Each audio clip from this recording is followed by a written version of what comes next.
सबसे बड़ी प्रॉब्लम है यहाँ पे मेंटेनेंस, मैनेजमेंट एंड बिल्डर की।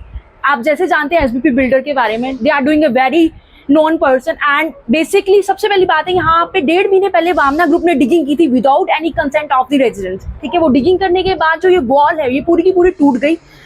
जब मेंटेनेंस टीम को इसके बारे में बोला गया, they are not doing anything for that, ठीक है। ना हमारे पास पार्किंग है ना कुछ।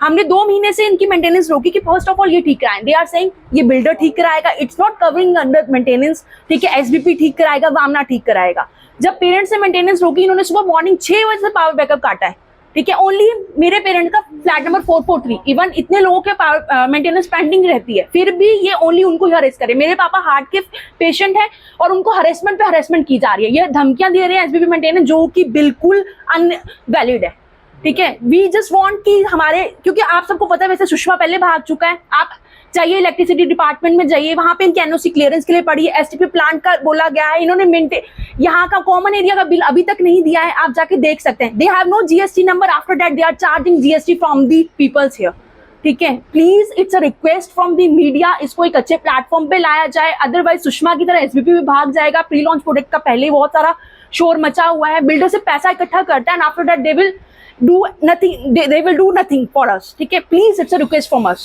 मैम यहाँ कितने फ्लैट में रेजिडेंट रह रहे हैं और इनका ओसी आ गया? नहीं सर, इसका कोई ओसी नहीं आया है। मुझे जहां तक लगता है इन्होंने वामना से भी पैसे खाए हैं, जेकेएमएस ने अनंता से भी पैसे खाए हैं, because without any consent, because I am also in real estate, I have a knowledge of each and everything. Without any consent आप डिगिंग नहीं कर सकते, वो भी इतनी गहरी। आज यहाँ पे बारिश है, सब वो टूट जाए, ठीक है।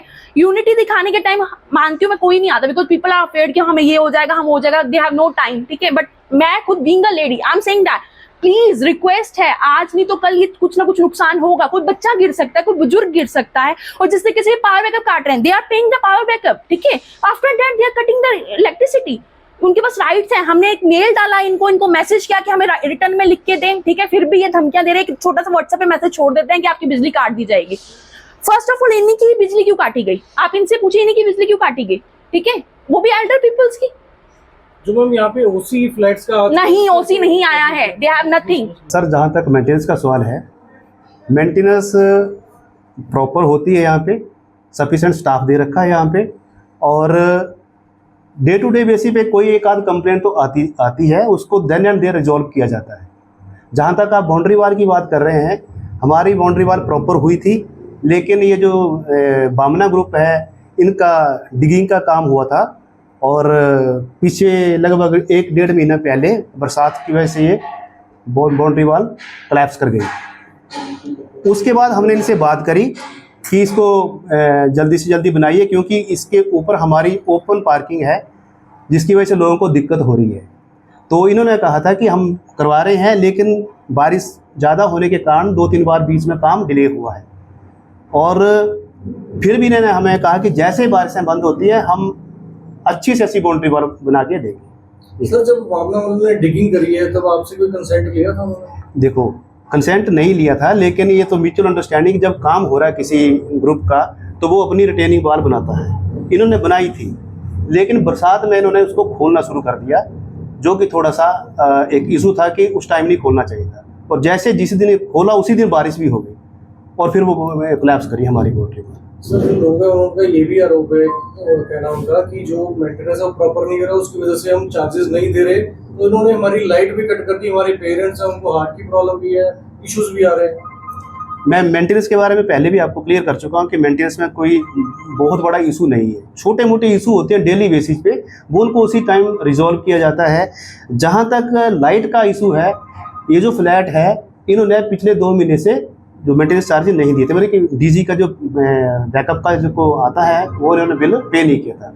तो जो मेंटेनेंस इंचार्ज है मिस्टर फहीम जी, इन्होंने इनसे कॉन्टैक्ट किया था कि इसको जल्दी से जल्दी पे करो, उन्होंने नहीं किया पे।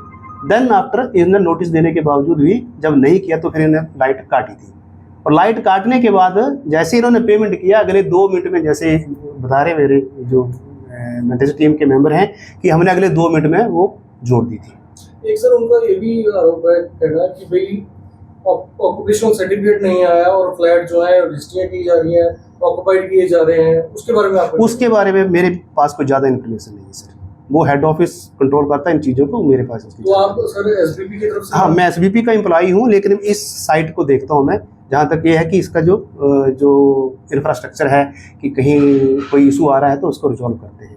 टेक्निकल चीज़ें जो हैं वो हेड ऑफिस से कंट्रोल। ये भी उनके रेजिडेंट के क्वेश्चन है, तो इसके लिए आपका क्या कहना है? जो कंप्लीशन सर्टिफिकेट नहीं आया, रजिस्ट्री वगैरह।